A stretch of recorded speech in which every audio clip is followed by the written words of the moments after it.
Rental Housing Committee. We'll start with roll call. Committee member Susan Almond. Here. Nicole Haynes-Livesay is not here today. Julian Pardo-Dazella. And Emily Ramos. Here. All right. We'll move to minutes approval.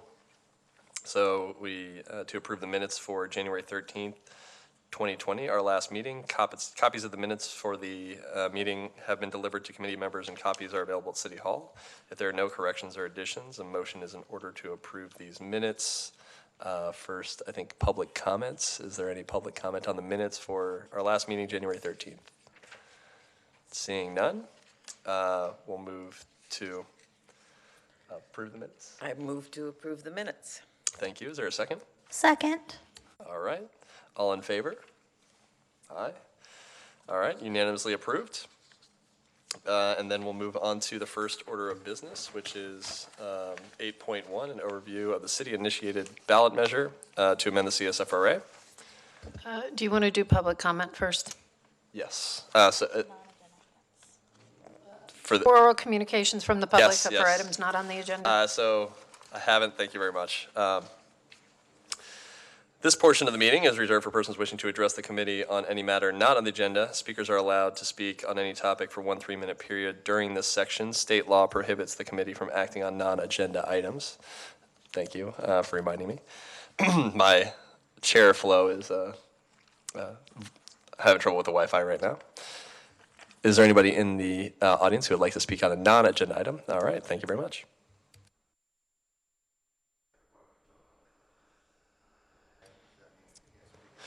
If you would like to speak on Measure D, I think you should. We'll also have a public comment period for 8.1, specifically for that one. First you'll receive a staff presentation, then public comment, and then we'll talk about it. Sure. All right. Any other comments on? All right, we have one. I noticed that when you come to these meetings, you usually get a lot of very sympathetic stories from the landlord side. But one of my friends had written a letter, which I wanted to share with you because I felt it really captured the tenant experience. So I'll read a short section of it. He wrote, "Since graduating in 2016 from Santa Clara University, I landed a great job at a well-respected tech company, but I've had to move 4 times in only 2 short years. Reasons given range from necessary repairs, requiring tenants to vacate immediately, to dramatically increased rent, making it unaffordable on my entry-level salary. Worst of all, given no reason at all for being evicted, landlord cited that there was no law requiring them to give me a reason. Side note, state law prohibits this now, which is great. Even in the rare case I'm in an apartment long-term, I've had landlords refuse to repair lights, toilets, dishwashers, doors, etc. because they plan to gut and demolish the building anyway, so there's no point in repairing it." And, having heard that from him as a Silicon Valley resident, I really thought it was important for you as a governing body to see where some of your people are coming from. Thanks. All right, thank you for your comment. Any other comments for this period on a non-agenda item? All right, seeing none, now we'll move on to 8.1. And I think we have a presentation from Anki or Karen. All right. Good evening. So we're going to do a brief presentation on Measure D, which is on the ballot for March 3rd. We went through this last month, but there's been a request that we go through it again, and also in particular to look at the ballot measure in comparison to the recommendations that the RHC made to the City Council before the City Council adopted the ballot measure. The ballot measure was adopted in November, and it will, as I said, it will be on the ballot on March 3rd. So there are a variety of changes that are included in the ballot measure. We've sort of highlighted 5 major areas, but there are also other cleanup changes throughout. Some of those are areas that this commission has struggled with, so we did try to get a lot of those in so it would make it a little easier to implement the CSFRA. So these are the 5 major areas, and we'll go through them. So the relationship between the RHC and the city council. So Measure D would add language to the CSFRA that makes it clear that the city council can remove RHC members. It would also allow the city council to delegate to the RHC certain tasks as long as there was financing provided. It would allow non-residents to serve on the RHC if they were either property owners or property managers of covered units. And it would make explicit that the RHC can't compensate itself, its members can't compensate themselves for their service on the commission. The ballot measure also contains a provision that would make it explicit that landlords can recover some portion of their expenses for particular capital improvements.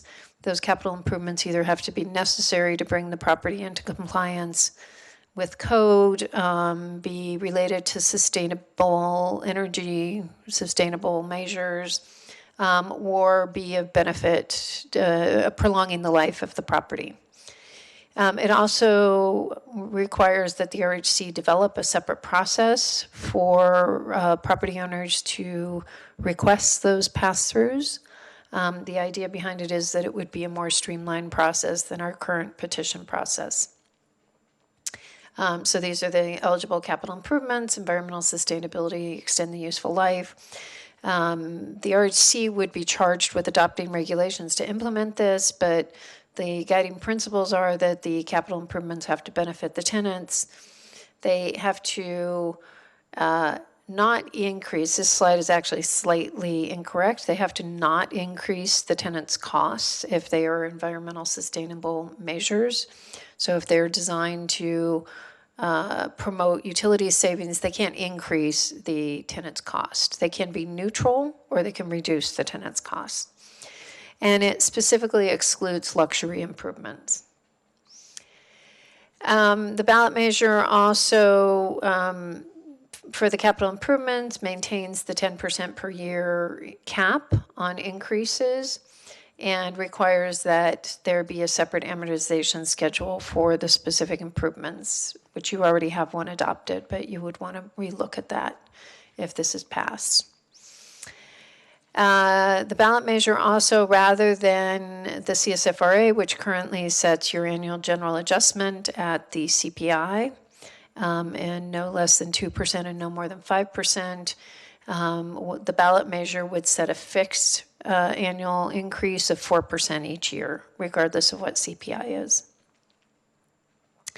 And then the ballot measure tries to address mobile home and whether they are covered or not by making it clear that they are not covered by the CSFRA.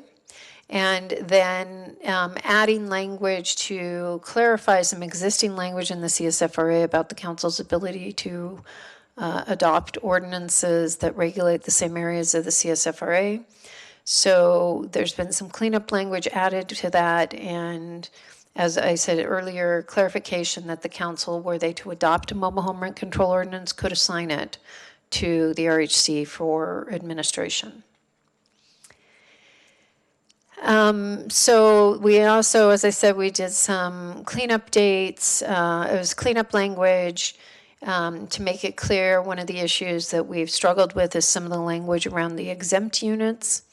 So we clarified some of the language on what units are exempt if they are affordable units subject to regulatory agreements. We also clarified the exemption of single-family homes that have accessory dwelling units on their property, because there was some language, there's some language in the CSFRA that causes some ambiguity. And then we also added language addressing duplexes, because duplexes are exempt currently, but there's lack of clarity in the CSFRA if there are multiple duplexes on a single property. So in September, this committee spent a fair amount of time looking at some of these same issues, and you forwarded to the council a letter with unanimous recommendations that you suggested the council be included in the amendments. So Your recommendation on capital improvements was to create a separate process for seismic retrofit capital improvement. Measure D does provide for a separate process for capital improvements. It does expand it beyond what the RHC recommended. So as noted earlier, it includes environmental sustainability measures. It also includes anything that would extend the useful life of the property. So it goes a little beyond what you recommended. Mobile homes, you recommended to the council that they exclude them specifically in the CSFRA, and the council did add that to Measure D. Mandatory registration, which was something that was talked about by the CSFRA subcommittee. This committee recommended that there be no mandatory registration, and there is nothing in Measure D that would require mandatory registration. You recommended that we clarify the exemptions, and that is included in Measure D. You recommended that the CPI be left as it was at 100%, or that the AGA be left as it was at 100% of CPI. The council elected to do a fixed AGA of 4%. And then you also recommended that there would be no change in the relationship between the RHC and the city council. You noted that you have already adopted the code of conduct that other advisory commissions in the city are subject to, and that you would increase collaboration with the council. The council proceeded to add some language, as we've discussed before, just clarify that they could remove RHC members, allow the delegation, allow non-residents to serve on the RHC, and then prohibit the self-compensation. So those are sort of how the items compare to what you recommended and what the council ended up with. And I think we're available to answer any questions. Thanks, Karen. And to the rest of the committee, I did ask to, I guess, have a dive deeper into the item that we had from the last meeting, because there were some questions about, what are the specific differences between what we recommended and then what ended up getting into the ballot. So just want to take this opportunity to delve deeper into that. Karen, if you go back a couple slides, actually, to the piece about the petitions. Capital improvements. The capital improvement petitions? Yes, yeah, capital improvement petitions. I think our recommendation, I was looking at the letter that we sent, and I think we did also, in addition to seismic retrofit, say an amendment that gives the RHC the authority to determine further categories of capital improvements that could be subject to the petition process. So, I mean, I know they went further and then identified environmental and extending the useful life of property. But, yeah, I do feel like that was within the scope of what we were recommending. Yeah, that is. I mean, your letter specifically wanted flexibility for the RHC to determine additional categories. Okay. And they've given you some parameters for that. Got it. So yeah, that was the only. Otherwise, I think you captured everything. So thank you for kind of that reconciliation between the two. So just wanted to open this up for comment, also with giving a little background. In the goal is really just to understand what ended up, the end result, how that differs from what we recommended from our meeting. And with that, I'll open it up to any other further questions from the committee.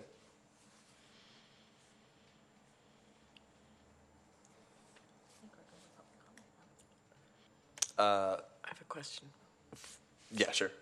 Well, I'm concerned about the extending the useful life of the property. I mean, I know it's in Measure D, but I don't see how that benefits tenants. Since tenants tend to stay for shorter amounts of time, that probably wouldn't help. Well, I think that's going to be something that if this passes, you're going to have to grapple with, because those are the three categories, and then there's the guiding principles of how you implement those. So I think we're going to have to think about what those would be. Now, if the property is falling down, something that extends its useful life would benefit the tenant. So, but that would be part of the exploration on regulations. Thank you. A question for me, Karen, on that one. In our prior, we've had a couple agenda items to talk about, this issue and think about whether to adopt anything separate for capital improvements. In those documents and the staff reports for those, did we have a clear table similar to this of what other jurisdictions do for capital improvements?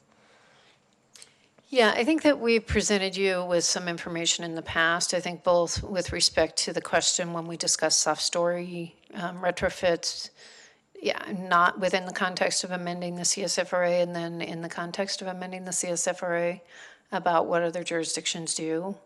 There's a variety of options. There are jurisdictions that allow a pass-through. There are jurisdictions of capital improvements. There are jurisdictions that allow a percentage of a pass-through. There are jurisdictions that limit what capital improvements can be allowed. Most of them do prohibit the luxury items, so it's a replacement as opposed to an upgrade that you can collect for. And I'm trying to remember the table, but there's kind of a broad range of percentages that are allowed to be passed through. Okay. And that was already part of one of the prior staff reports when we discussed this. Yeah, that was definitely in one of the staff reports. We can share it with you. Oh, okay. Yeah, that'd be great. Okay, those are all the questions that I had. If we want to move on to public comment. Sure, go ahead. So as I know that we were talking about if Measure D doesn't pass, or if Measure D does pass, that we'll have to work very quickly to work on our petition process. One, if Measure D passes, the capital improvement separate petition possibility, and if it doesn't pass, ways to streamline our petition process. So it addresses some of the other concerns. Basically, we aren't left in a lurch whether or not it passes or fails. How quickly will we be able to move on that pending the results of the election? Yeah, so we can definitely start bringing things back to the Rental Housing Committee right after that, but I'm not sure if you remember the process we went through to establish the petition process per se. So I would think it at least takes a couple of meetings to kind of flesh out the details of what the Rental Housing Committee would like to see in that process.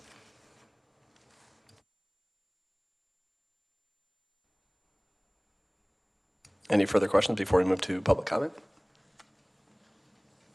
All right, so now would be the time for if anyone would like to make a comment on this agenda item. Please step to the mic. Start by saying I was a big proponent of Measure V. It was good for the tenants. A lot of people worked hard to make it happen. Upon reading more about Measure D, the idea of being an amendment to Measure V, if I look at it objectively, I try to, not to get too emotional, and I said to myself, where are landlords at when they buy a property? They want to make money. So what's required to make money? You have to make it habitable. You have to make it safe. The requirements to do so may change. To have the notion that a tenant would have any responsibility to bear in any of the costs, even if it was 1%, from my vantage point, is outrageous. Upon looking at this document that's being distributed, it's misleading and somewhat deceptive because it gives you the feeling, wow, I'm going to benefit if Measure D passes. If anybody was even remotely educated, there's no way they would vote to pass for this, particularly those who voted for Measure V. But there's innuendo, it's going to almost make it better. Okay, I could end right now, but I don't know where this is going to lead vis-a-vis you guys. You probably already heard this before. I just want to get it off my chest. But the idea that a tenant would get excited about it, but if you have subtleties such as capital improvement, they may seek reimbursement for all or a portion of by a temporary rent increase. Like you were saying, what does it mean by a capital improvement? Environmental sustainability, health and safety. Okay, there's the place breaks, the foundation goes out. The tenant has to bear any of that cost?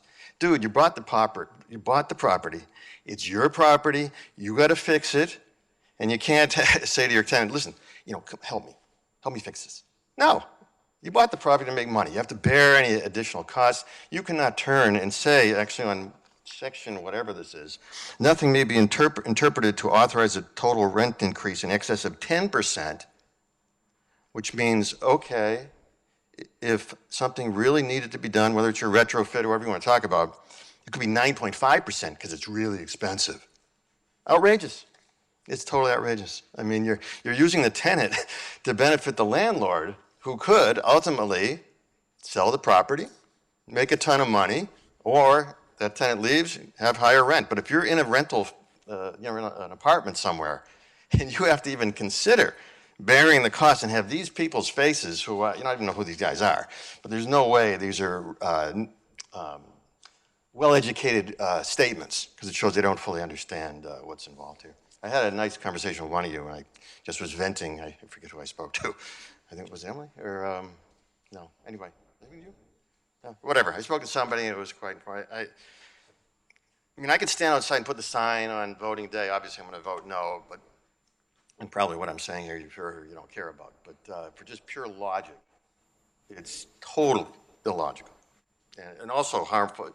It hurts. It hurts a tenant, and that's all I can say. All right, thank you for your comment. Any other public comment on this agenda item? Sure. I think you guys should take a stand, just for or against. Just say, just declare, given what you told the council you wanted and what they came up with, whether or not it aligns with what you think you need to administer this and what you think would be good in the context of the city and the measure. Thanks. Thank you for your comment. Any others? All right. How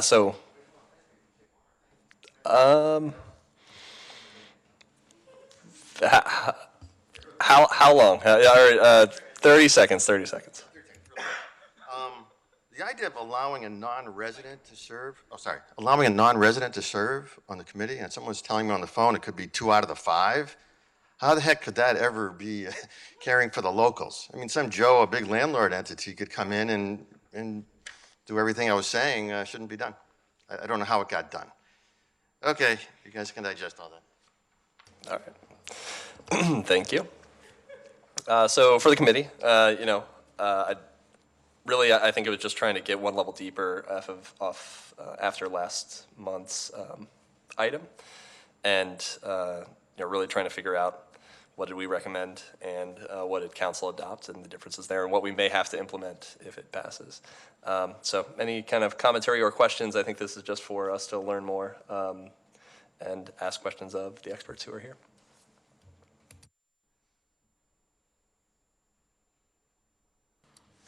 Sure, Emily. So we have a workshop coming up we'll talk about the possible changes, correct? It's important for us to have that because there's going to be a lot of rhetoric in this race. It's that is not fun. I respect the council members' attempt to compromise, and I do believe that people should know what are the specific changes that are proposed. We've had Measure V since 2017, or the CSFRA since 2017, and we still have people with questions about the law. So it is important that we get that information out there ad nauseum almost, even regardless whether or not it, before it passes, and if it does pass, we have some kind of thing in place that people know that this is the law now. And obviously we would have to move quickly depending on what happens about the the landlord initiative in November, although apparently they said they'll withdraw it. But I remember in the last meeting, we were talking about if it does go forward and Measure D does pass, there's some massaging of language that we would have to play with. Would that be us or would that be the council? To change if this gets passed? So if Measure, I remember we had this question of if Measure D passes and the 2020 Renter Homeowner Landlord Protection Act also moves forward, what they are amending is something that's no longer in existence or something like I that. think I heard that Yeah. the voter initiative would be withdrawn if Measure D were to be accepted. But if it hypothetically was not, then the initiative that's in the November ballot passed, then that language, which refers to the current CSFRA, would make that the amended charter amendment. So it would go Right. back to the CSFRA as it is with the language in the landlord initiative. Right. So if Measure D passes and the Citizens Initiative remains on the ballot and it passes, then in November, what the CSFRA becomes is the Citizens Initiative. Because what the voters are voting on is the language as a whole. So that then becomes the operative. So that would charter supersede amendment. Measure D. Yes. Okay. Yes. So nothing needs to be done before that would hypothetically pass in November. No, I don't know that there is anything we could do. Okay. You know, so it's not effective until it's passed. Question for council. Do you know who has authority to remove a ballot initiative?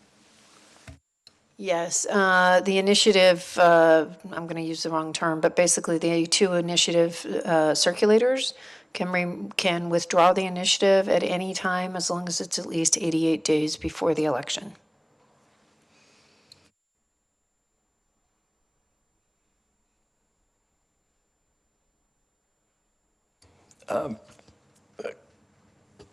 Sorry, I didn't have a general question for about Measure D. It was more specifically, again, trying to reconcile, what our discussions and then when it ended up getting adopted. And I was just wondering, they did add additional use cases for capital improvements, but as part of the packet for the staff report, when we were discussing, do we know how many other jurisdictions or what percentage of the big jurisdictions have a capital improvements pass-through program or documentation?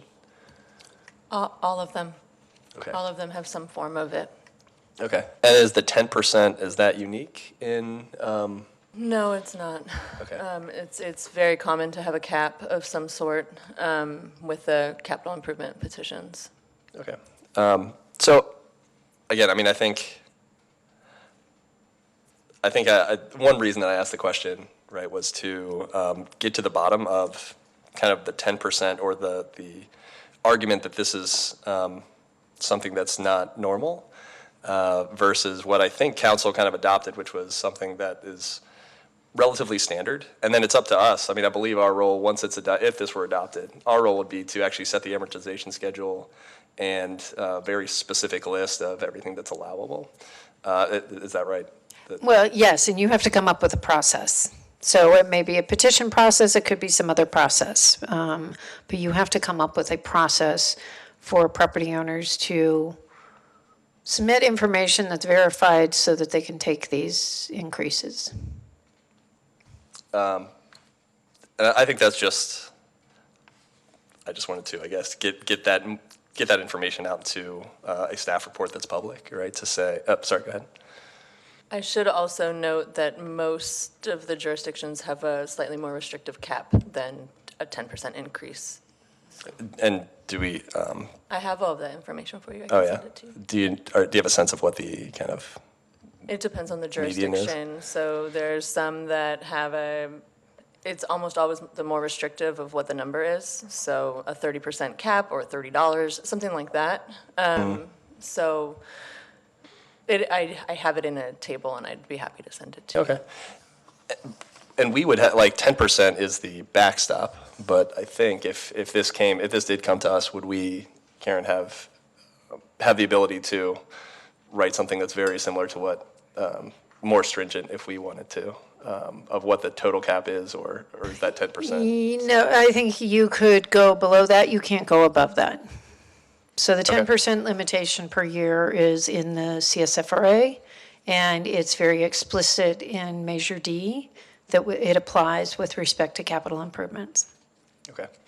So, And could we even segment landlords, right? So 1 to 6, or I guess for us, 3 to 6 units are treated in one way.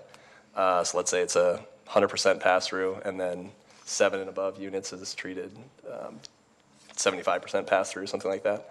Like, do you feel like we have full flexibility, or are there the way that it's been written, are there constraints on what we would come up with? you have a lot of flexibility. And I wanted to point out that Measure D gives you up to a year to adopt these regulations. I think we would want to do them more quickly. But you do have a fair amount of flexibility as to how you implement it. Okay. And there are jurisdictions that have that in their capital improvement process, differentiation by property size and unit size. Okay. Yeah, so I think that was my main question is that, it is a relatively, I guess, that they adopted something that was relatively standard, but then we have a lot of flexibility. This body has a lot of flexibility to edit, or if we have opinions about the fairness of that, to really influence where it comes out. Any other topics on here that people are interested or have questions about?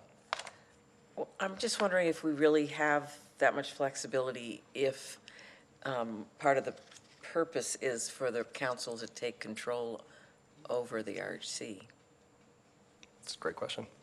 Well, the council's not really taking control over the RHC. What Measure D does is try to clarify some of the language that was confusing, frankly. The council's always appointed the RHC members, but it was not really clear. The RHC is an integral part of the city, but is independent. That has caused the lawyers who have looked at this to take pause as to what it means. So there's been an effort to clarify some of that language. But I don't think the council has actually taken more control over the RHC.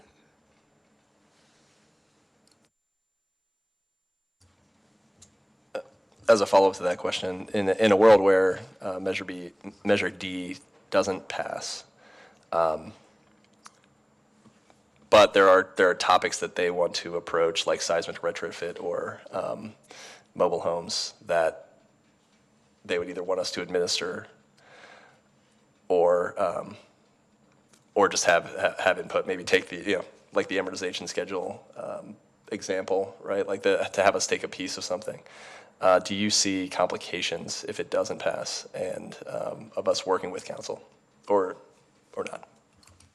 Yeah, if it doesn't pass, the council can certainly, so for example, with the soft story retrofit, that's a program the council can pass. They can choose to pass it, mandatory or voluntary, whichever way they might elect to pass it. And as part of passing that, they might make a request of the RHC that you look at your regulations to see if there's a way that property owners of covered units could pass through some of that cost. They can request it. They can't direct you to do it. And that doesn't change significantly with Measure D. In terms of mobile home rent control, that's an issue that we're looking at right now. We think the council could ask you to administer the mobile home rent control if they were to adopt it. Once again, I don't know that they could direct you to do it, but they could ask you to do it. So, but we haven't come to a final conclusion on that. That was one of the issues that came out at the council study session.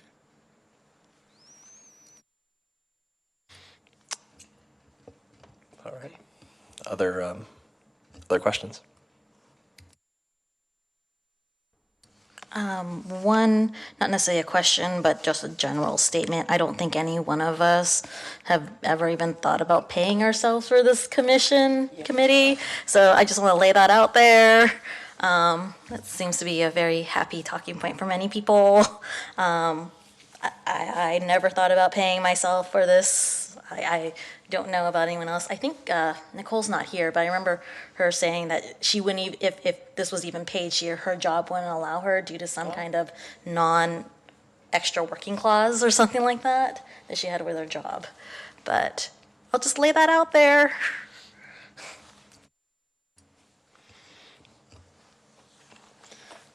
Other comments? All right. Well, thank you for kind of reconciling, putting that all out there. I think it's been useful for me, and hopefully it's just, again, I think it informs whether it passes or not. It will form our work list as we move on of the things that we're going to tackle in the coming year. So, yeah, thank you for mapping that out.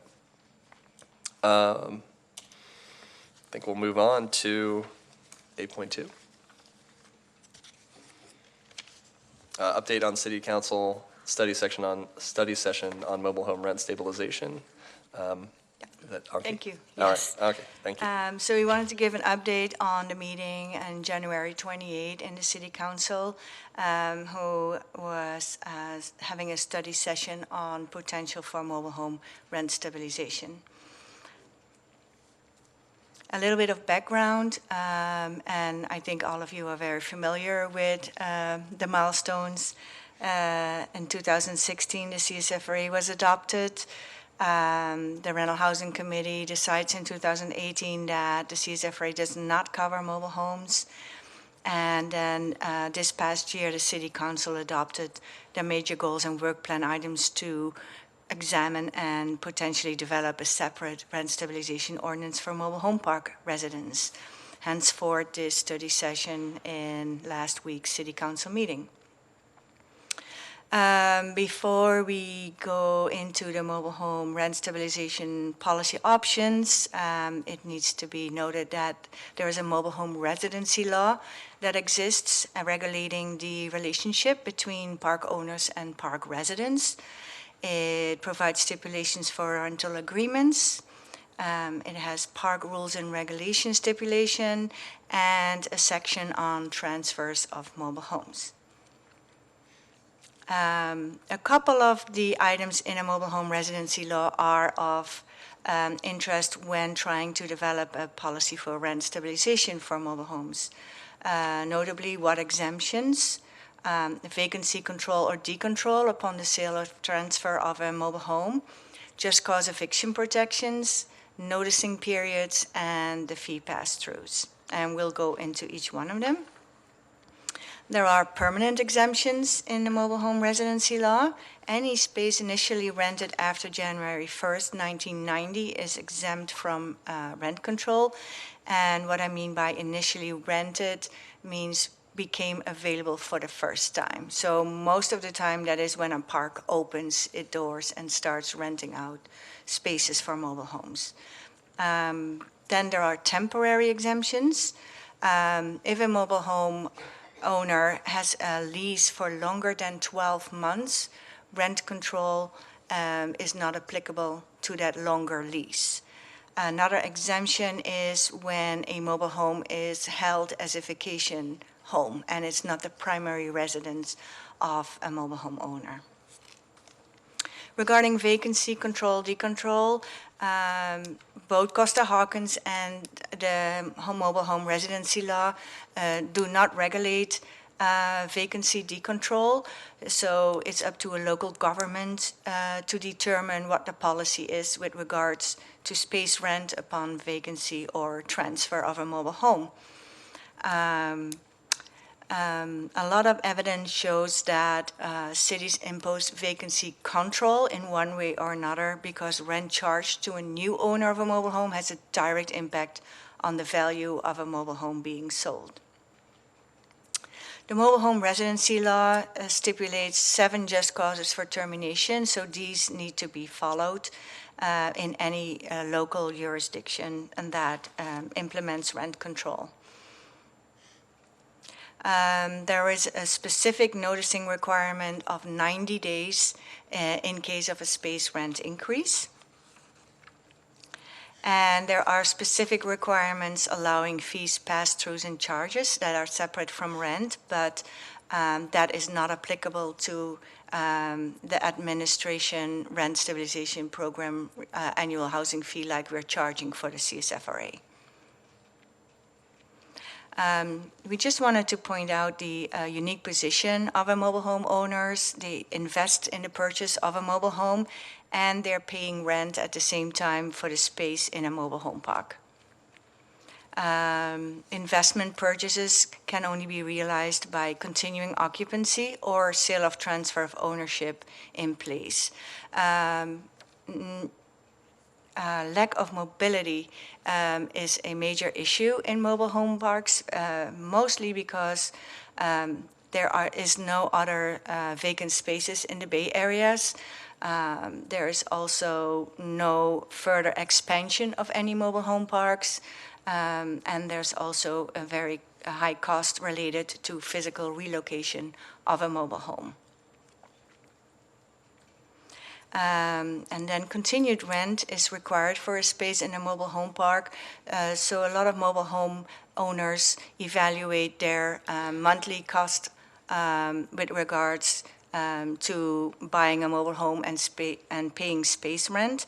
And any mobile home rent increase decreases the mobile home value for the owners. A little overview of other mobile home parks in Santa Clara County. There are 9 cities that have mobile home parks, and there's a total of almost 100 parks. There is quite a few senior parks only in the Bay Area, and Mountain View comprises of 6 parks with a total of 1,130 spaces and about 312 plus senior spaces. There are 2 parks that are dedicated for senior living. So the twofold increased pressure is on the rent increase and on redevelopment pressure. The rent increase pressure comes from an increased value of land, and each rent increase bears on mortgage payments and other living costs, especially for residents living on a fixed income. One policy to address such pressure would be a rent stabilization ordinance. The second pressure is for the redevelopment pressure. Mobile homes parks are originally developed in low density or industrial areas and now are being surrounded by higher density and residential uses, which increase the value of the land that a mobile home park is situated on. Policies to address such pressure are special land use designations and zoning in a general plan of a city and a mobile home park conversion ordinance. As you can see, Mountain View has both a conversion ordinance and a mobile home zoning ordinance. Only Sunnyvale is the only other city in the Bay Area that has both protective measures in place as well. As I mentioned, there's approximately 100 jurisdictions with space rent stabilization ordinances, and the following items are the policy evaluations that come in place when you're trying to develop a rent stabilization ordinance. Rent stabilization in other jurisdictions, that is a quick overview. There is a more extensive table at the end of the City Council memo that was attached to this agenda, and the annual space rent increases has a lot of variations. Mostly it's CPI related, some are fixed rent, and some have caps and minimums. Here's an overview of what the AGA is for rental units versus what the AGA is for mobile home spaces in cities in the Bay Area that have both rent stabilization ordinances. This is an overview of the mobile home parks in Mountain View. We're trying to still accumulate more information on the average space rents and transfer in place rents of each of the mobile home parks. Notably, only 2 mobile home parks also offer mobile homes for rent by the park owner, and other parks do not have that option.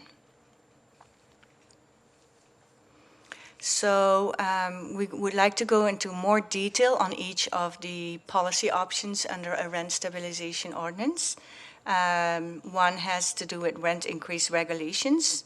The second is the petition process. The third is the just cause eviction protections. And the fourth is more administrative regulations.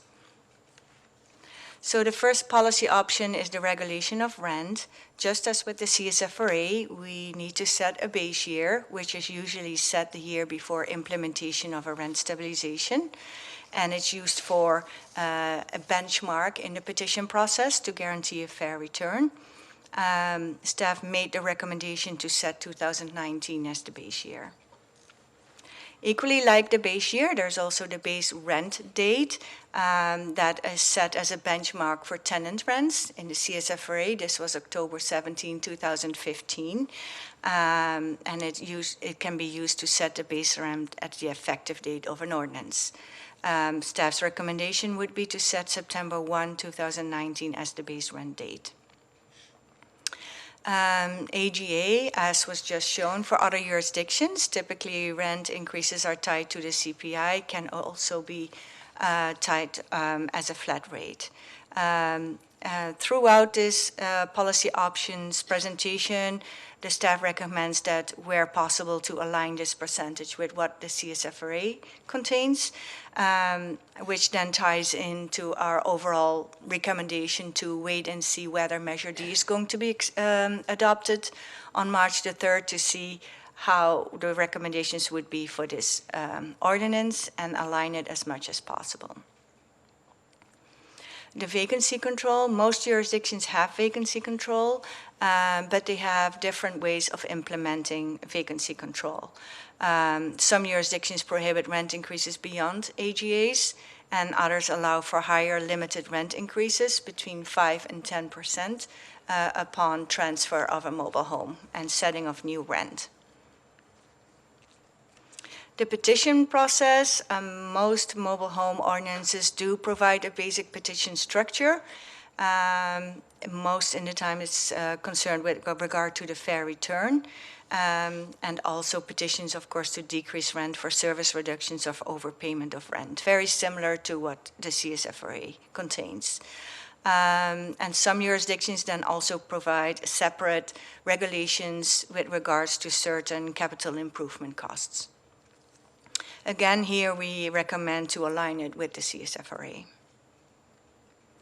The just cause protections, as mentioned, are regulated by the MRL, but we would like to recommend that copies of notices, termination notices, be sent to the city, which is similar to the CSFRA. That way we can kind of track the data with regards to terminations. Then for the administration, there was initially an idea to maybe authorize the Rental Housing Committee with the administration and the implementation of this separate ordinance. And that would include setting the annual fee, implement a registry, determine the noticing policies, and remedies and enforcements. Again, we would like to align that as much as possible with the CSFRA. And as we just discussed, the question is if Measure D will get adopted, there is a specific authorization that the City Council can delegate tasks. If it's not get adjusted, then there is the question if they can. These are the questions that came up in the deliberations during the city council meeting. They also would like to get an idea of what the alternatives were. What if there's a standard long-term lease that everybody would comply with? Would that take care of the problem? Could there be an accord agreement between all mobile home park owners, the city, and the residents with either voluntary contractual obligations? Another question was, should mobile home renters need to be included? Since it became clear there are more and more renters in the park over the years. Then there was a request to legal clarification of sublease restrictions. That had to do with a topic that the mobile home park itself can rent out mobile homes, but the mobile home owners are not allowed to rent out their mobile home as a sublease.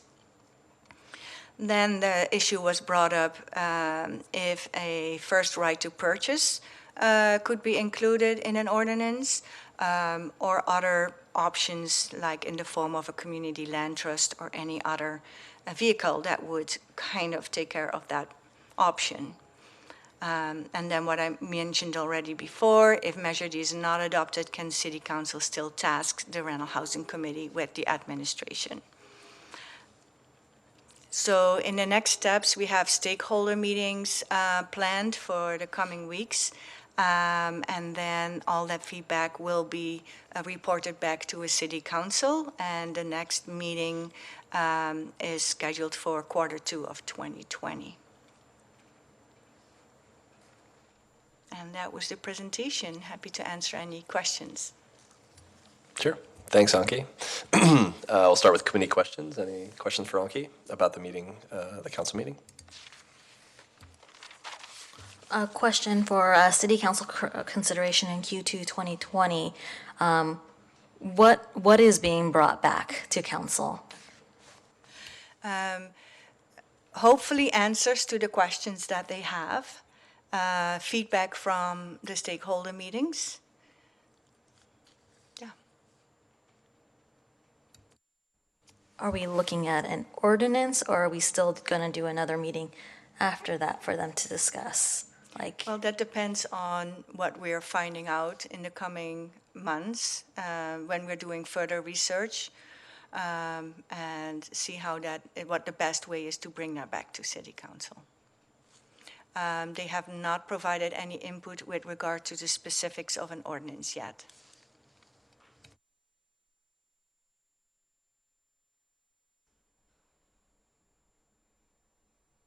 So Measure D exempts RHC from implementing mobile home stabilization, and then it would go to an ordinance from the council. Am I right?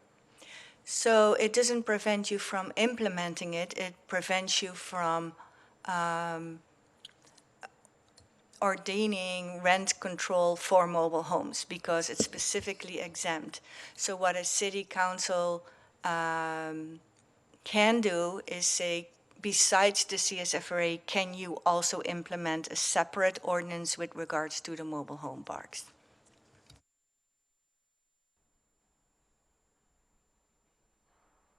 So question on that. I guess what changes if Measure D does not pass?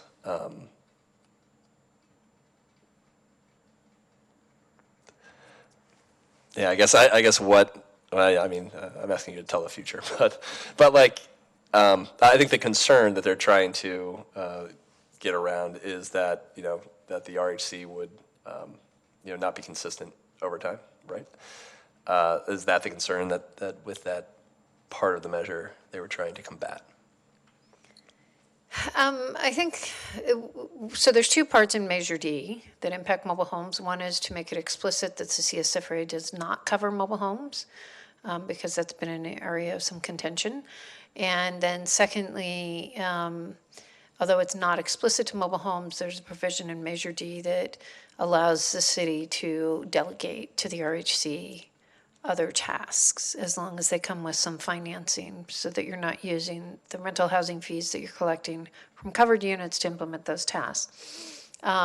So I think both of those were put in, one, the exclusion of mobile homes, just to get clarity on this issue, because as you know, we've discussed it several times. And the delegation was also to get clarity, with the thought being that if the city is going to adopt mobile home rent control, it will be up to the city council whether they want to appoint another board to administer that.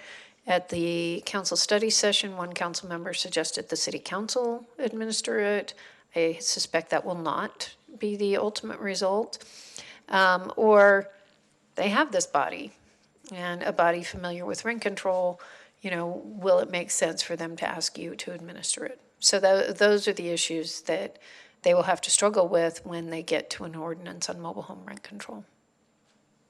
Thank you. And so, Anki, I saw that on the slide. That's one of the questions that's out there that was asked by council. What will be the process to flesh out what the opportunities are there, or whether that's going to happen? Or I would assume that before they adopt anything, they would want assurances from our side. So I guess, how do you see the relationship working between us and the council to get the assurances, if Measure D does not pass, that we will actually implement it, or not 1 month just decide that we're going to drop mobile, like if we are implementing it, that we will keep it in good faith? Yeah.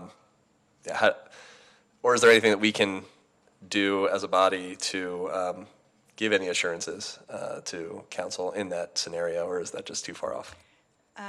So I think the first step that the city council is currently taking is to get more information about alternatives and the questions that they were asked. They were asking during the meeting, and then probably in the second meeting of city council, these issues will be further explored, I would say. At this time, it's a little early to kind of know exactly what direction they're leaning in. Got it. Okay. So at this time, sounds like you're saying it'd be premature of us to give any signal that that's something that we'd be, want to participate in, I guess, if that were the case. That's up to you. I mean, okay. Yeah. Okay. I'll leave that as a question for now. Any other questions before we move on to public comment? All right. Public comment on this topic? Really? All right. Come on.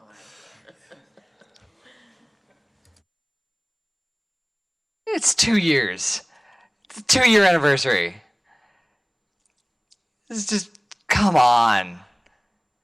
It's exhausting. You guys could have fixed this you still can at any point, instead of making it so that you leave a hole that then you wait for someone else to come in and loop a thing around to fill the hole in the administration of rent control as passed in 2016. Come on. This is just complicated. For no good reason. Guys, come on.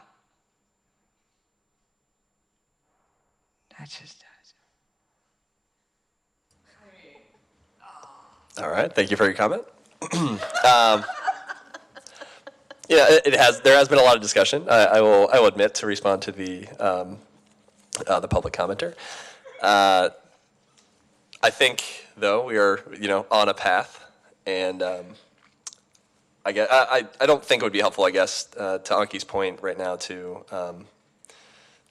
signal to council that this is something that again, given financing and if everything is sorted out, that we would want to help in implementing the petition part of this, because I assume that's is that the most of the work on a day-to-day after there is something in place for mobile homes. Is most of the work going to be petition work, or do you also see it being policy work? There will be a need for regulations very similar. I mean, just like you needed to set up regulations. I mean, the ordinance will be high level, and is my assumption. I mean, the council could go into a lot of detail, but I think the idea would be to do a high-level ordinance and then adopt regulations with regard to implementation. Okay. And just follow up there, in that scenario, we are not beholden to the CSFRA at all. We are a body that is administering, but the specific rules in the CSFRA about vacancy decontrol or any other ideas that we may want to have that's outside of that specific document, we could do. I'm sorry, that's a very leading question. No, that's exactly right. I mean, if mobile home rent control were adopted by the council, you basically would have to, segregate in your own mind. This is not the CSFRA. We're not applying anything in the CSFRA to this. We're applying this ordinance that the council adopts. So it's like wearing two hats. Okay. Is there any unforeseen complexity of that? Do we have to have separate meetings that are kind of mobile home related meetings or? I don't know what the council will ultimately adopt. If the council were to request the RHC to administer it, I wouldn't see you having separate meetings. I think from a staff level, there will be some complexity in terms of keeping separate budgets because one of the issues is you do not want to use covered fees from covered units under the CSFRA to administer the mobile home rent control, and so there's going to be some bookkeeping issues. But in that vein, we can also set a different fee, set a different structure of fees. Yeah, if the ordinance does not set a fee, then it would be up to the administering entity to set a fee. Okay. Thank you. Any other comments?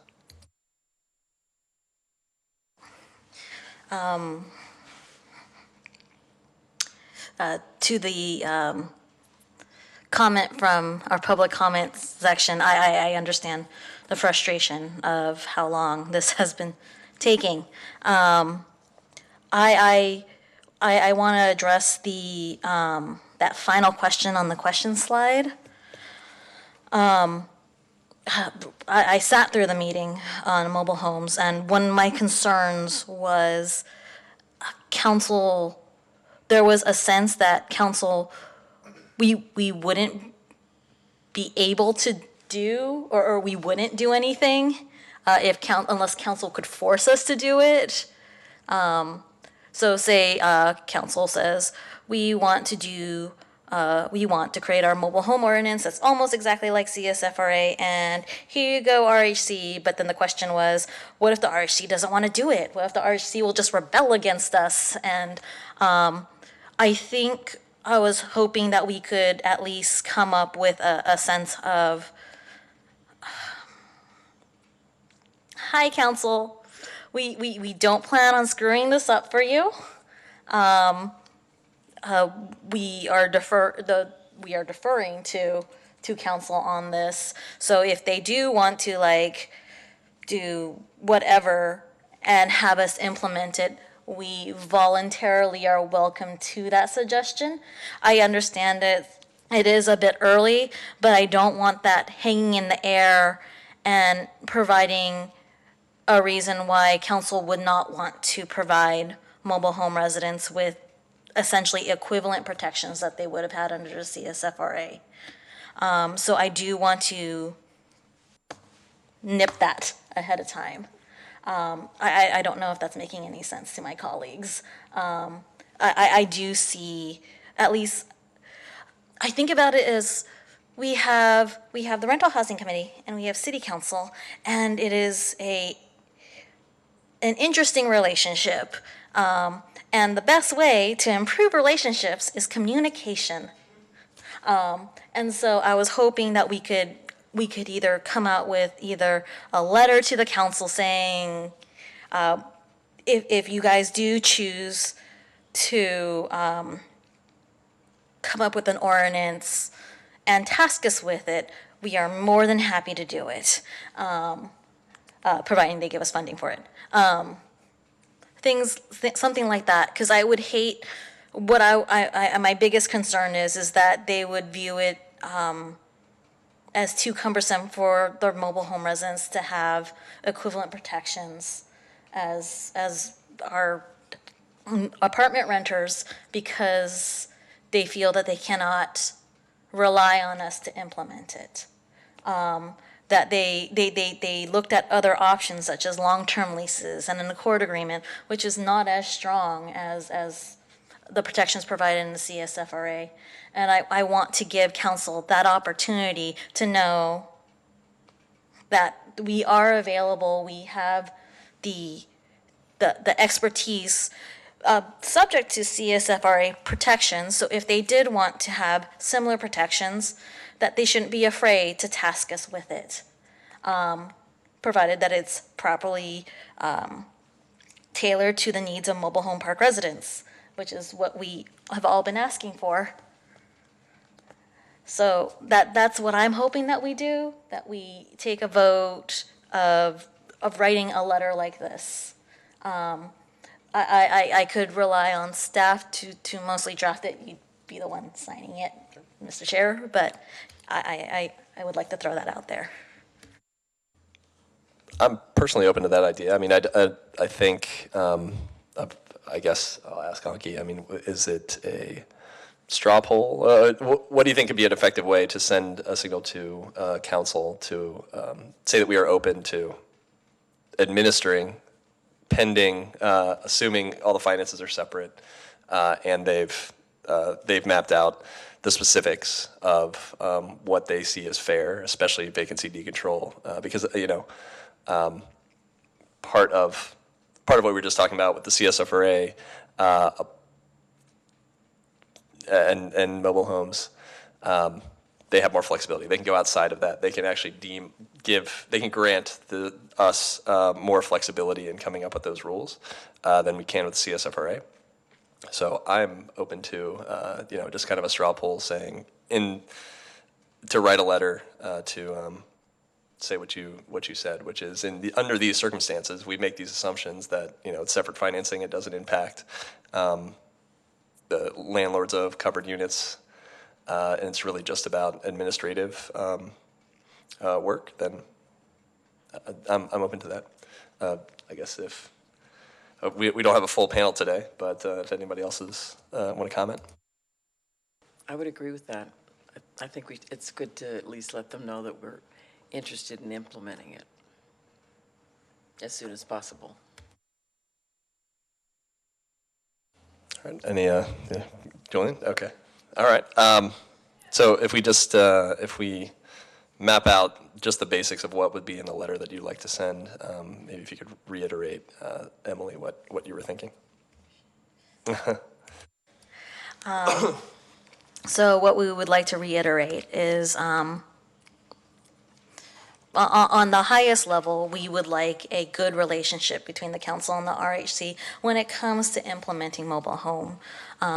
It is up to the council what ordinances that they would like to do, but we are willing to voluntarily implement council ordinances. How do I say this? Providing that there is going to be funding given, not necessarily the necessary funding necessary to implement their ordinance.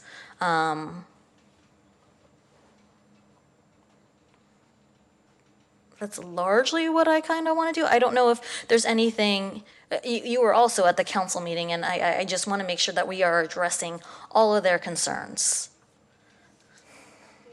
I think there was a question like, we cannot task them, so we have no authority to hand anything over to the Rental Housing Committee if Measure D were not to be implemented. So, yeah, this way you're going to let them know that even if they ask, what your most likely answer is going to be. Yes. Right. All right. If I may, friendly amendment, I guess, of things. I would like I could see how this could be confusing since, we are advocating for them to cover mobile homes and then us to implement it. I mean, I think it would be worth some background of about the litigation that's underway. Part of the reasoning behind the original decision. And just saying that again, like if that their ordinance is outside of the CSFRA, so we would have more control, more ability to thread the needle between mobile home residency law and other laws that we didn't necessarily have the ability to do under the CSFRA. As if you are so inclined to add that as background. I think background is important of why we made the decision. Providing that's not going to get us in legal hot water. Yeah, that's Just that's the other No, thing. I mean, I think you could reiterate just Again. the decision process and the ultimate decision you made. I think that's fine. I think we should stipulate that we would set up separate bookkeeping, just to make that clear. Sure. Just because we've gotten into trouble where they thought that we were using their money, so. I mean, this may be pushing a little bit more buttons if people seem okay with it, but it's not the actual protections that we were concerned about with our decision, but we would love for them to have similar protections as our apartment residents. That might be pushing things a little too far, but I think we had a unanimous decision that we were all in favor of rent stabilization for mobile homeowners, but we may want to keep it short. We may want to skip,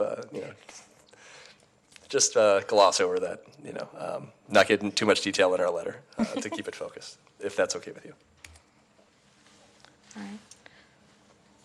All right. Should we take a quick, just kind of straw poll? I think we're all nodding heads that this is something we want to do. Any other content you would like to add, or any?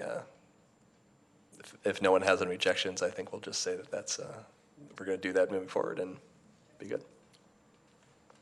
All right. Great. Thanks, everybody.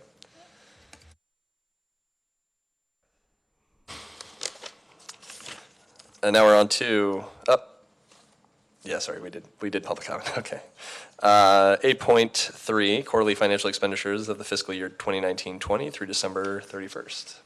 Yeah, so every quarter, we present the quarterly financial expenditures to the Rental Housing Committee, and for this quarter ending December 31st, 2019, the following numbers have occurred.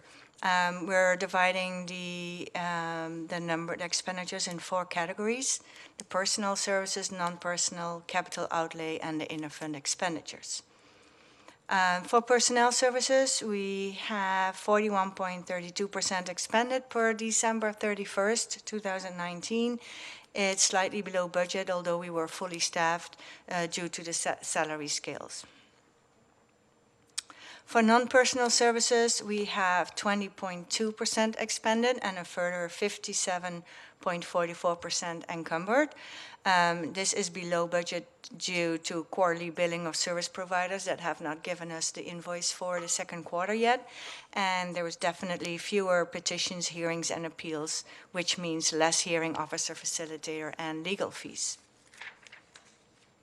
For capital outlay, we have 0% expended, but we have 21% encumbered.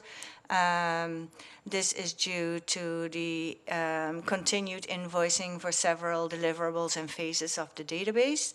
And then the invoicing for annual licensing and support was received in January, so you will be seeing that expended in the next quarter. And then the 4th category is the inter-fund expenditures and transfer. This has been 100% expended since the city's practice is to post these inter-fund expenditures in December. So a total amount of $259,098 has been charged.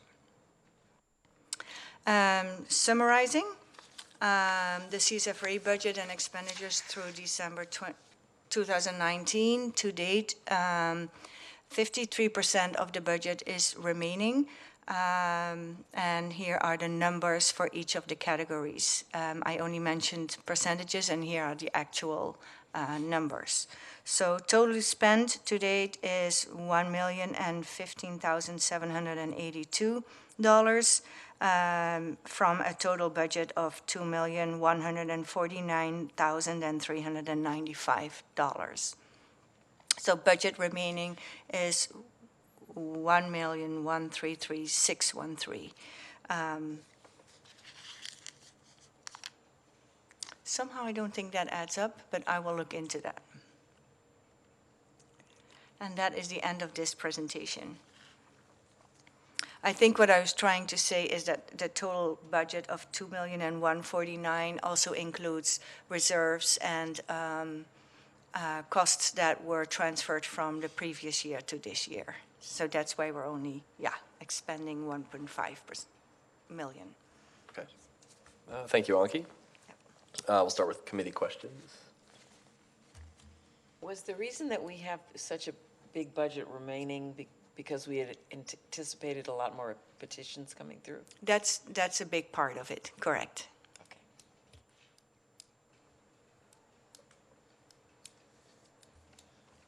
Anki, could you remind me, what are the line items under interfund? Sorry?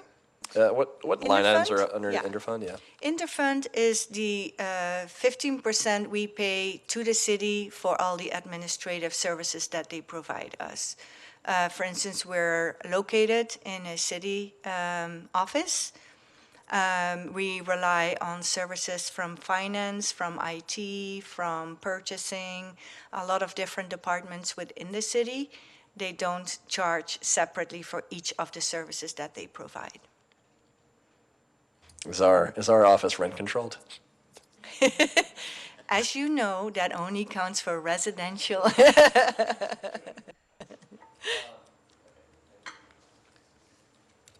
Our office is a city-owned property, if that But helps. but they are charging us rent. No. Oh no. But in the interfund, is That's that? part from the 15%. Oh, okay. Yeah. Okay. Gotcha. Okay. All right. Any other questions? So we'll move to public comment. Anyone like to comment on the budget? All right. So we'll move back to committee comments. Any comments on the budget?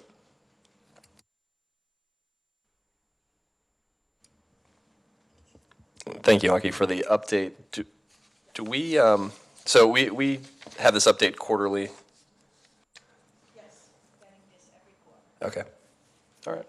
And then in April, May, we're going to start the budget discussions. Okay.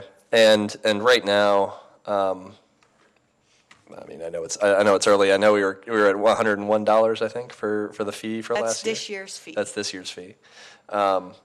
Do you, based off of what we're spending now, do you see us Maybe moving we below can 100? get to the 100, right? All right. Yeah. All right. And I think what would be useful when we do get to that point, I think you provide this often, but or maybe it hasn't been provided for a couple of years now, but I saw a chart at some point of fees and then the number of covered units for each jurisdiction, what the fee was on an annual basis. I think that would be it would be interesting to see where we net out now, or Sure. maybe you have provided that Yeah. every year Yeah. actually. A little insight in that you might be able to get in our next presentation. Where Okay. Yeah. All right, looking ahead. All right. Okay. So if there's no other committee comments, we'll move on to the next item. Sure. Go ahead. Are we down in petitions? I was worried that there are upcoming changes or possible changes to the CSFRA. People are holding back because they don't actually know. Like if they turn in their petition now, but there'll be another petition process, possibly, that they're holding back. One of the major differences this year is that the tenant petition increase that we saw last year had to do with tenant hardship petitions related to large property landlord petitions. And because we haven't had any large property landlord petitions filed this year yet, we haven't seen a huge influx of petitions related to a landlord petition. But we have one landlord petition that is in the hearing process, and we have, two, maybe four landlord petitions that are being worked on currently and will be filed within the next few months. So I would say the fluctuations in the petitions that we're seeing, if you look at it year over year, is probably pretty consistent, given what we've received. And will likely increase in the last 2 quarters. As a follow-on to that, from what I know about a lot of other jurisdictions, some of them, the number of, as you get further and further away from the base year, the number of petitions decreases. Do we have any kind of estimates, or do we factor that into what we're predicting? Or is our current implementation of the CSFRA different enough that we, I know we're using a different CPI for the petition process. Behind the original thought behind that was because of this general decrease from other jurisdictions, I believe. Do we still think that, do we still see it dropping off over time? Or? I think it's safe to say that our law is so new compared to the bulk of jurisdictions that have been implementing this for 40 years, that the drop-off that they saw is a long way out from where we are right now, time-wise. So again, I would go back to saying it still remains a question mark what we're going to end up with. I think that probably by year 5, we'll have a better way to fully estimate what kind of petition flow we're going to see. We're still working a lot with trying to figure out how best to reach the tenant community. We've received feedback recently that people know about the law, and our documents and everything that we send out is reaching the people it needs to reach, but tenants remain too scared to utilize the services. So that's a big barrier for us right now that we're working through. And the jurisdictions that, there are a couple that have a registry. Is that right, or not? I would say almost all of the jurisdictions have a mandatory registry. Okay. And in those, you see higher use of petitions? Well, it's more about being able to accurately track what the allowed rent increases are, and being able to send reminder notices when they see irregularities in the registry. Okay. All right. Thank you. So that was, sorry, we did public comment already. All right. So unless we have any other comments, we'll move on to the other item that was teased by Anki. 8.4, an update on invoicing. We've got a presentation. All right. So the purpose of this presentation is to receive an update on invoicing for the CSFRA annual rental housing fee. So some background. The CSFRA requires dedicated resources for its development, implementation, and administration. The CSFRA empowers the Rental Housing Committee to establish a budget for the reasonable and necessary implementation of the CSFRA. And it requires that the Rental Housing Committee finance its expenses by charging landlords an annual rental housing fee. So during January of each year, invoices are sent to all CSFRA covered units. The invoices include a CSFRA annual renting housing fee and the multifamily housing apartment inspection fee. We bill them together in one invoice, and those invoices are due 30 days after they're sent. This year they're sent January 2nd, well, every year, and then they would be due February 1st. And the late fee of 1% per month as a standard in our finance department. So you can see here the 3 invoices that were sent out and the fees, and it's been decreasing over time. And I did want to note that the 2020 batch that we just sent out of invoices were mailed to fewer properties because staff removed the exempt properties from the billing list. And so that would include subsidized apartment properties and properties built after the CSFRA effective date.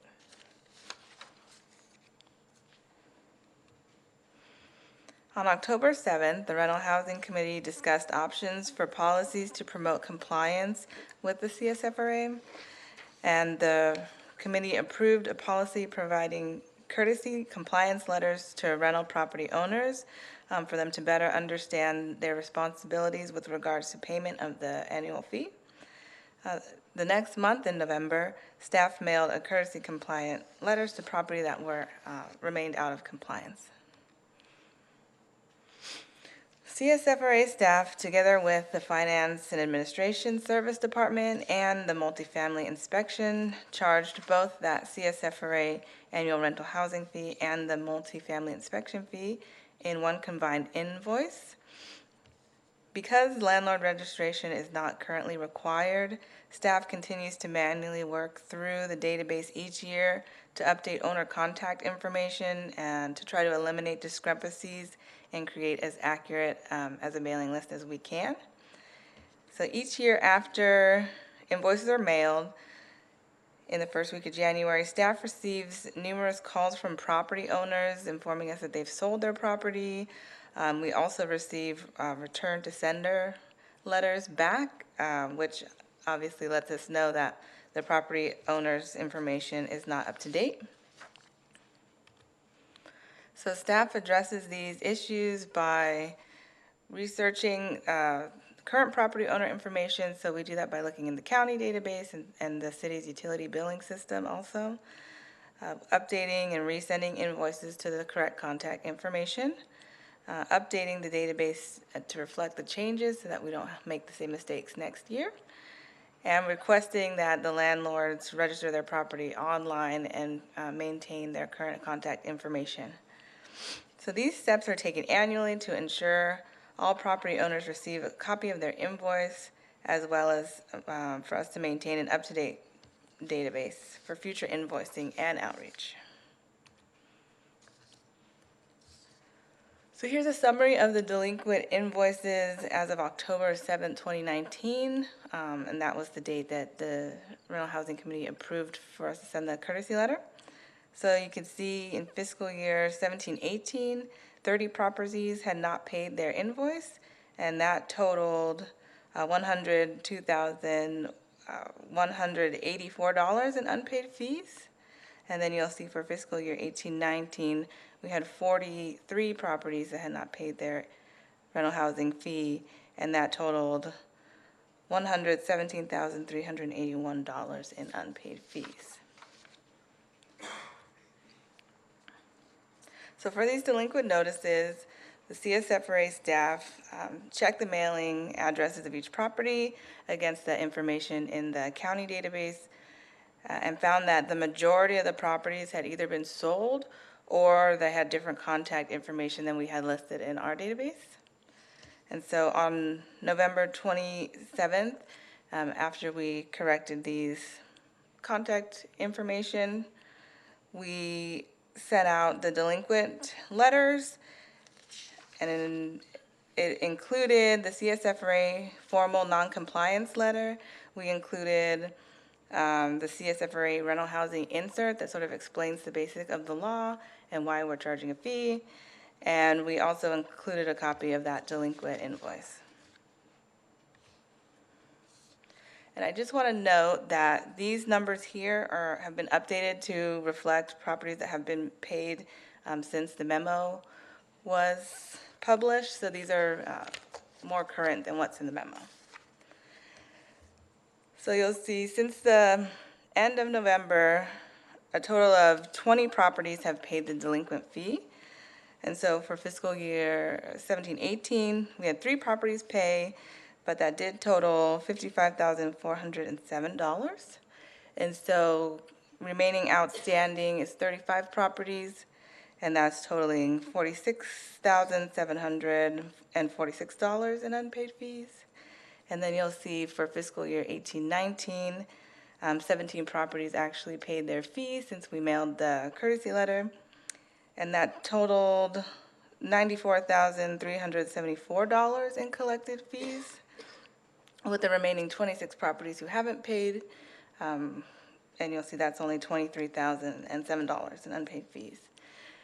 And I also wanted to state that of the 61 remaining non-compliant properties, that 13 did not pay the rental housing fee for fiscal year 17-18 and fiscal year 18-19. And only one of those 13 properties has more than 20 units, and the rest of those properties has less than 20 units. So they're smaller apartment buildings that have not paid. Right, so here's an overview, excuse me, of the properties billed since the start of the CSFRA. And also just to note that the totals do include properties that have partial payments. But you'll see there at the top, it'll show how many properties we billed and for how many units, and that we have actually collected 95% of those we have had 95% of those properties pay their invoice for fiscal year 17-18, and for 18-19, it's 96% have paid their invoice. And so far this year, we have about 66%, and we did just send out the first reminder payment letter last week. So hopefully people will remember to pay. And then we broke it down a little bit more in that second section with properties over 20 units and properties with less than 20 units.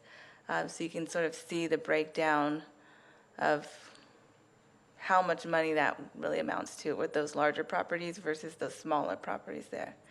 And again, we listed out the total number of properties and the total unpaid amount there. And I just wanted to also say that for this year, that it's a little too soon for us to know that information.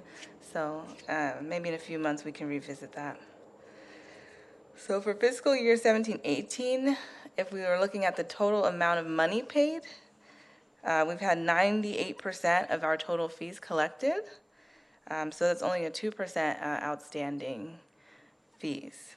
And then for fiscal year 2018-2019, we've had 99% of the total fees collected. So it's pretty impressive. And yeah, since the mailing of the compliance letter, we've collected $149,811 since that November letter went out. Fiscal impact. So failure to collect all rental housing fees will result in less than 100% funding of the CSFRA program. And although it is anticipated that total revenues will be sufficient to fund all expenditures for the current fiscal year without us having to dip into our reserve, it is imperative that all properties comply with the annual rental housing fee requirements so that the CSFRA program can remain effective and efficient. And that is the end of that presentation. Any questions? Well, thank you. Emily, you have a question? So the remaining small group, mostly small landlords, is from what I'm seeing. Are we getting like a return to sender, like getting mailed back? Are they just ghosting us? Are they saying no, we don't want to do this? Like what is the sentiment? We haven't not heard from them. We're not getting returned mail back, but they're not also not calling or communicating why they're not paying. What other methods have we tried to reach them? So I've definitely done mail. Okay. And when I have the information for their phone number, I do try to call, but again, it's really hit or miss depending on which place I'm looking for information if I find a phone number. And you send this bill out with the multi-housing, that something that the city makes them pay for. Are they not paying that either? Correct. Oh. They're not paying either. Another one is I was looking at I asked for the specific list of the properties. I won't call anyone out, but aren't some of these the displacement projects, especially the ones in the 2017 to 2018, like. There's definitely the one there that I've tried to contact and get them to pay, because I do have contact information for them, so staff has reached out. And nothing? So far, nothing. But the project just has already been approved by city council, so they're not going in front of any other body. It's just me trying to reach out to them to get them to pay the fee. So if the building's about to get demolished in 2020, like, do we have any kind of way to get them to pay this fee from 2017 to 2018? I don't think we can make them pay, but we are definitely pressuring them to pay the fee. And we would like to emphasize that the Rental Housing Committee could adopt certain regulations to kind of enforce CSFRA articles. Quick question, Aki. I mean, this is a study session, I believe, right? Like, so we would just be giving information. Yeah. Okay. Yeah. Yeah. So if we're sorry, were you finished with your questions, Emily? Okay. A couple things that I just learned, right? I hadn't thought of the demolition use case. You know, to be fair, they probably paid a Treo for a lot of the people who were in those buildings, and were, you know, maybe they all moved out in, like, let's say June, and we charge them for the whole year. So I think we should try to be fair with what we're going back and asking for. However, we should also be mindful that, you know, the new owner, I don't know how liability works, you know, so that it would transfer to the new owner that we just try to collect to. Actually, those would be maybe condo owners in some cases. So I think we should try to be fair, but also try to get the money that's owed, just like the rest of the landlords had to pay, right? So that's interesting. I think the other thing you had mentioned were, that they're not paying, that some of them may not be paying, like, just the general city, that mailer, like, so the fees that the city's trying to collect for other things. Yeah, so we mailed together with the multifamily housing inspection department with their fee and our fee combined. And the non-payment of that, does that come with heavier, do they already have something in place? Oh, really? So the city... It's the general city policy. So the finance department is sending out these invoices and combines our information with the multifamily unit program fees. And they follow the city policy with regard to collection of these invoices. But they indicated to us these invoices will not go to a collection agency. It's up to the Rental Housing Committee to decide what you feel are the correct steps in trying to collect these fees. But what does the city do for the one there? Did theirs go to collection?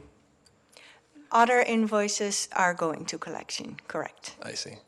And we could piggyback on that, or no? If you decide you want to, then you can adopt regulations to explicitly put that on paper, yeah. Got it. Yeah, I mean, I think when we had the discussion, I think it sounds like the letter worked for many people. So I think we wanted to go with that kind of softer touch. But, you know, again, I think if it's possible to draw up, sorry, we're in the question phase, so I don't want to, I'll hold off on that. But thank you, that's enlightening. Any other questions? It just seems that we should do it. You are doing everything you can to collect, but it is our fiscal responsibility to make sure that all fees are paid, not that we allow certain people or certain properties to slip through regardless of displacement, right?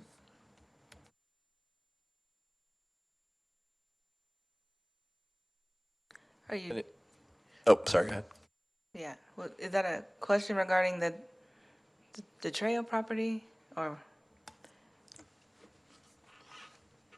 I'm just wondering what further measures we could take to make sure that we get closer to 100% compliance. Yeah, so if you like, we can bring back in another meeting a memo with regards to your options.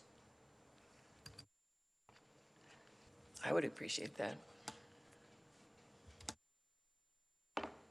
Yeah, and we can discuss that, if anybody has questions now before we go to public comment. Sure, yeah.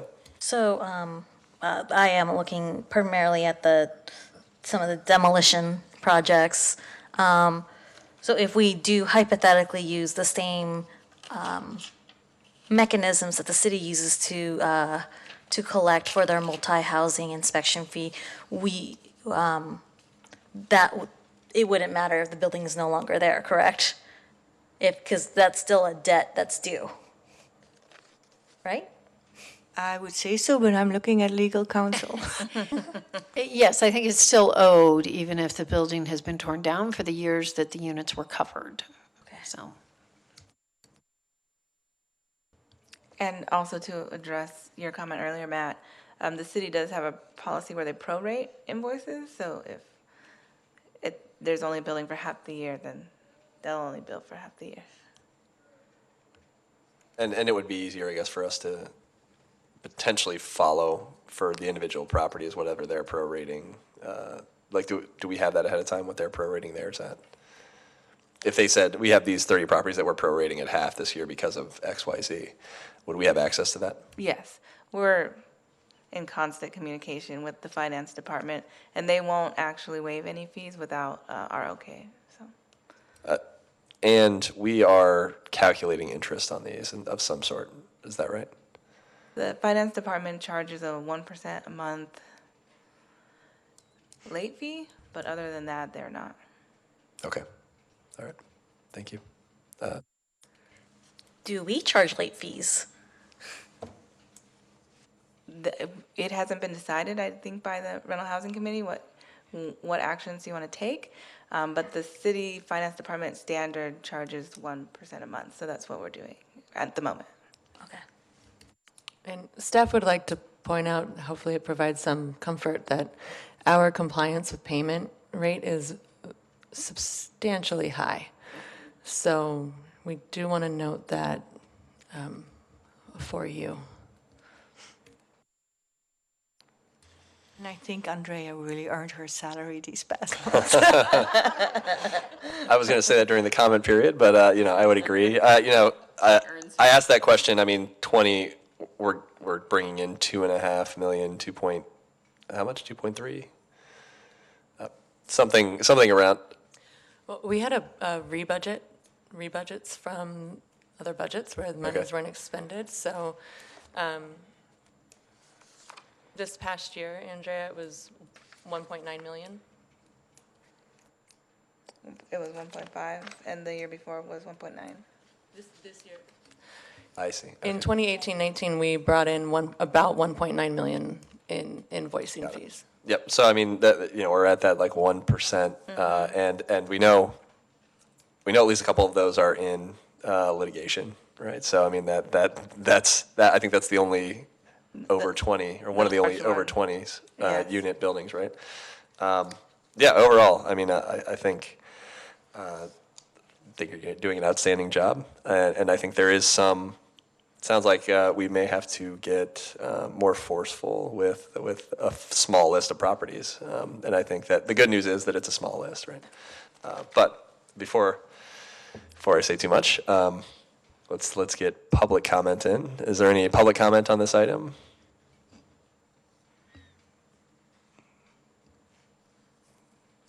All right, thank you.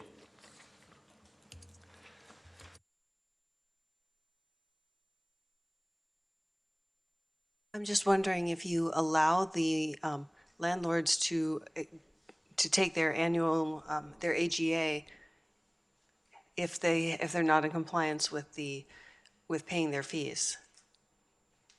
It seems like, if suddenly they couldn't raise the rent, they'd pay this small fee very quickly. Thank you for your comment. Any others? All right.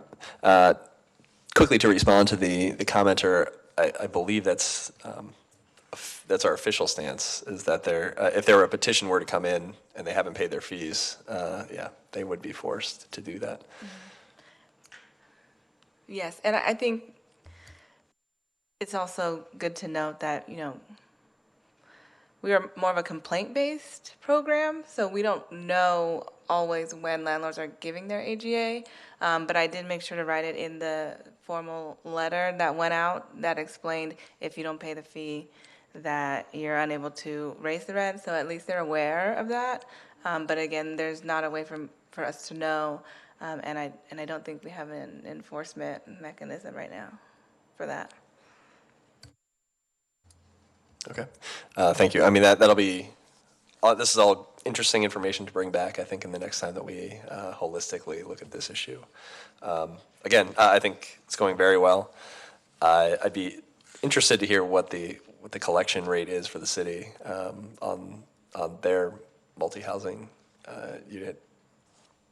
Does it track with ours or okay, gotcha. It's pretty identical. Okay. Yeah. So, yeah, I'd be interested in bringing that back to figure out some of the, also maybe a question for you guys. Do you think it's lack of awareness, like that, or if we give them the benefit of the doubt at this point, or is it people that are willfully avoiding the fee? It's hard for us to know, and I think, again, we're doing our best to get the right contact information. I think it'd be helpful if we had some sort of registry where we know exactly this is where that person is accepting their mail, and we know that information is getting to them. At this point, we're doing our best, but I don't think I could say for sure. All right, thank you. Any other comments from the committee? Emily?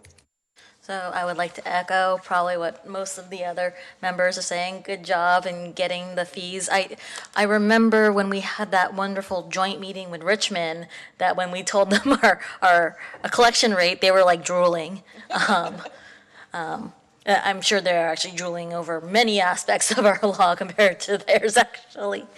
So I would like to have us come back with some options of a little bit more prodding to get these fees. I think you're doing a wonderful job, but we want to make sure that we do get him.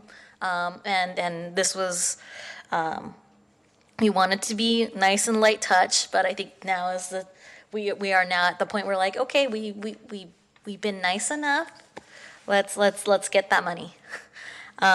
Some things that I would like to see, options from the last time we went over possible mechanisms of enforcement. Matthew mentioned collection agencies similar to what the city does. We as a body have some enforcement mechanisms just by the CSFRA that if they aren't paying their fees, they aren't in compliance, they can't they cannot petition or anything like that. And like what the commenter said before is that they wouldn't even be able to raise the AGA even. There was a talk about sending that letter to the tenants to let them know. We could review over that again, especially now that we're looking at such small amount of units per thing, and it's almost a concern because sometimes if it is just a small property, they may not be as well versed in these laws that we hope that they would be. So it is a nicer big prod that they can ignore. Other than that, was there any other options that we were looking at before? I'm trying to think. I mean, my recollection of our conversation, I think we didn't have enough years where you had some repeat offenders. And I think that's kind of what switches it for me, right? I'm hesitant the first time to send anything to the tenants. But, you get to year 2 or year 3 of not paying the fee, and then I think anything's on the table, right? So that's just my opinion. I'd even if you said, actually now it's mandatory, a couple things. One, if we implement interest, right now it sounds like we're following the city's lead for theirs. But if we were to implement interest, and you said, hey, here's a one-time amnesty, 2020, you pay everything up, we're going to give you the benefit of the doubt, no fee.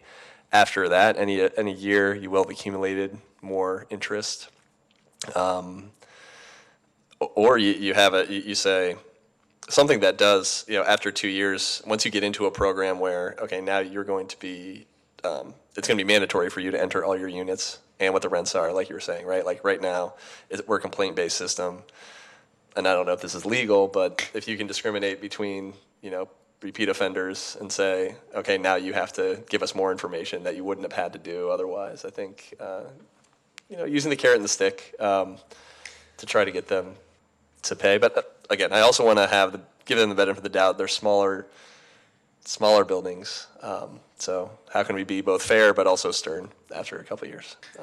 That would be, and I'd love to see all the options that you guys bring back. Yeah, some fun things could be things are just like, we haven't made a mandatory registration quite yet, but like 2-year offender, you have to register now because you haven't shown that you can demonstrate that you have paid your fees to the city, kind of thing. So that we would need a more watchful eye on you. And what other cities do for their collection is always nice to know, although I think we are better, have a better collection rate than a lot of these other cities, so maybe they just should be following us.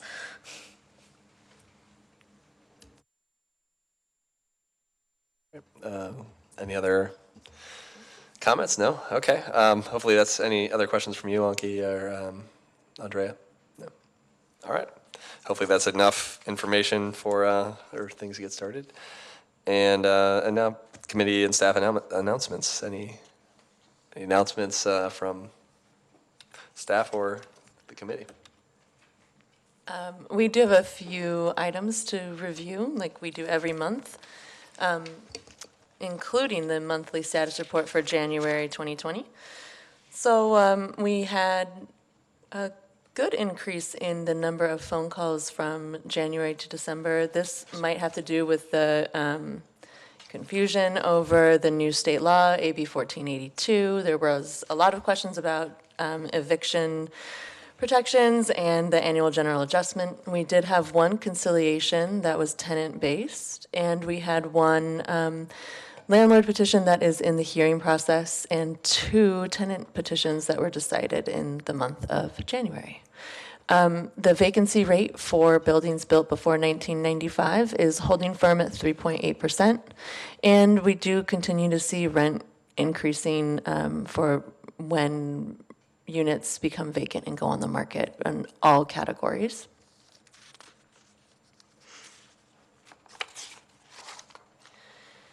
We had 8 units be withdrawn from the market in January, and 2 breach of lease termination notices were sent out.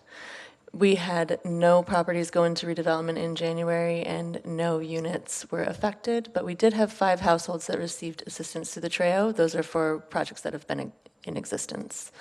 There were no multifamily property sales for any buildings or units in January, but we did have 1 more property go on the market. We had a workshop in January for property owners to come and register their properties. We had actual computers live, and you could sit down and do it there. We were pretty excited about it. We changed up the format a little bit, so we're going to be doing 2 more workshops that allow people to be on the computers and working with us. One in, and I'll go over this a little bit more, one in July and another one coming up in September. And we had 3 MV Voice advertisements, 1 mailing, and a few updates through my MV, with a total of 392 subscribers. That number just keeps clicking up really slowly, but it's going strong at this point. Item 9.2 is our monthly workshops for the year. You'll see we have 16 workshops planned. which is an increase over last year. We had 11, so we have 5 more than we did, and including 2 at the senior center during the afternoon for seniors, so that they can get a little bit more targeted information at a time where they actually are at the senior center. And like I mentioned, we have the interactive workshops coming up again. One for rent increases, so we have a form to help property owners increase rent through the law, and we'll be helping people fill those out. And then another rental property registration workshop in September, and those ones are held at the library. You'll see one of the biggest changes here is that we've moved the bulk of our community workshops to the community center and the Maple Room. They have lovely facilities, and we're very excited to use them. This flyer is now available online in English. It is being currently translated into Spanish and Chinese, and it will be going to the printer just like we had last year. So we'll have the large sizes and the small sizes, and they'll be available at various sites around town as well, and on the website. And then just a reminder, we have clinics every first and third Friday of the month at our offices on 298 Escuela from 1 to 3. And these are focused on petitions, but we'll answer any questions, of course, that anyone has. And we also have walk-in office hours in City Hall on Thursdays, every Thursday from 12 to 2 p.m. And the Mountain View Rental Housing Helpline helps staff that, and they do speak Spanish.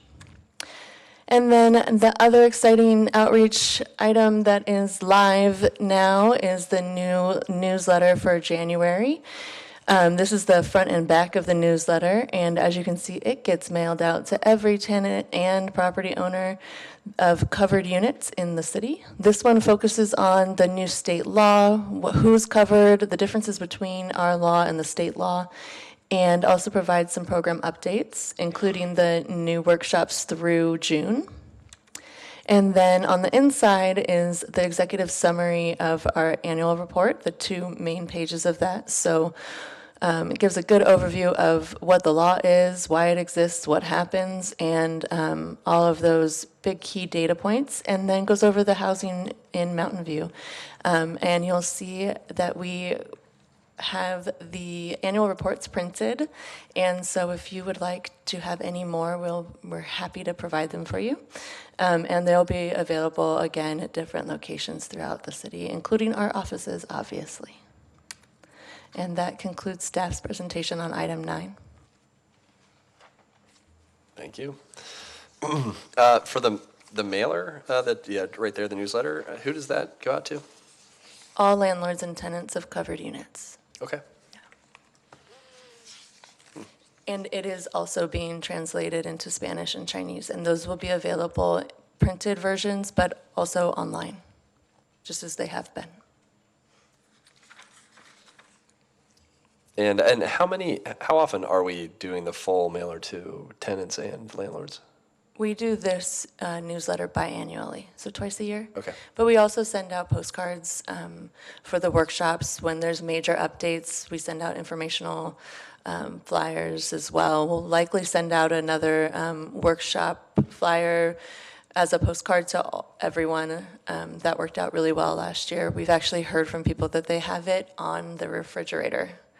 So All right. Feeling pretty happy about that. There you go. That's great. Any other feedback or announcements from? Yeah, I had the opportunity to go to the landlord workshop, but not landlord, but I got to see the landlord's computer. And it was a very good workshop. One of the interesting things that I like going to a lot of the workshops because a lot of times you forget when we are all super ingrained with the nuance of all the stuff that we're doing. We forget that some people have no clue, like whether they're covered or like what is allowed. And so the workshops have been a really important thing, and I do encourage my colleagues to check them out when you can, but also let the staff know because we can't all go at the same time. But one of the interesting things I remember hearing from a landlord that was setting themselves up for the registry is that they were not necessarily scared, but concerned that doing a petition was too complicated, but they didn't know. And I really appreciate that staff is having the petition clinics, and I feel that might be worth pushing out a little bit more, like, because, and you mentioned to them that there was something like, there are some simple calculations to know if this was worth their time. And I think that kind of information is important to get out there, especially as we are rolling into election seasons and they're saying it's too complicated, which it may or may not be. I'm not going to weigh in on that opinion right now, but it's a disservice to a lot of these smaller landlords who are afraid that it's too complicated to even try. So I would like to see some effort being moved into that point. We do promote the petition clinics through the Mountain View Voice every month, and that's both online and in print. Typically twice a month unless we have competing postings. So for instance, this month we're only posting once because it would be in competition with the workshop posting. But we can certainly look into promoting them more if you'd like. Could you mail members of the committee the postcards that you send out for workshops? We can definitely do that. Thank you. Yeah, that would help us. I think you present it to us here, and then we forget kind of when it's going out. It would be nice, I think, to be on the same page as everyone who's receiving it and knowing. You can put it on our refrigerators. I would like to point out that there is a workshop next week on February 20th in the Maple Room at the Community Center at 6:30, and it will be going over the CSFRA ballot initiative. February 20th. Wow. And we'll be promoting that through the Voice and all of our other. Okay, great. All right. Well, thank you. Any other comments? Any other questions or anything we can get you guys? All right. Well, with that, we'll adjourn today's meeting. We did not hit our 9 o'clock goal. It's 9:05. But we'll get there. So thank you, everyone. And then our next meeting is March 9th. So we will know the results. So we'll see you then.